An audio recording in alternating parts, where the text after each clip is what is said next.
तुम्ही कधी ही recipe try केली आहे का?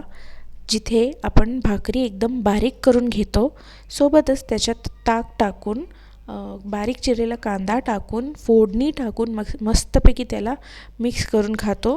ह्याला आमच्याकडं म्हणतात भाकरीचा ठोंबरा आणि ट्रस्ट मी हे खूप जास्त टेस्टी लागतं आणि पचायला सोपं आणि पोटाला गार राहतं आणि इवन हेल्दी पण आहे. ऑफकोर्स भाकरी आहे म्हटल्यावरती हेल्दी असणारच ना. सो इकडे मी बनवायला घेतलं होतं भाकरीचा ठोंबरा.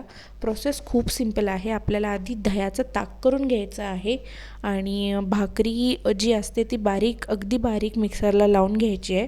सोबतच साईडला एका छोट्याशा भांड्यामध्ये किंवा अशा छोट्याशा पॅनमध्ये तेल गरम करून त्याच्यात फोडणी करून घ्यायचं आहे आणि आधी ना पहिले जे आपण ताक करून घेतलेलं असतं ना ते भाकरीमध्ये आपल्याला पहिला मिक्स करून घ्यायचं आहे.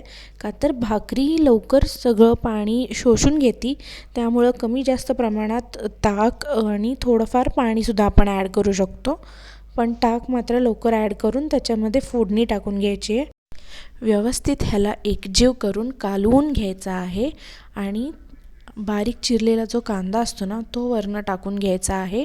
अवेलेबल असेल तर आपण कोथिंबीरसुद्धा टाकू शकतो.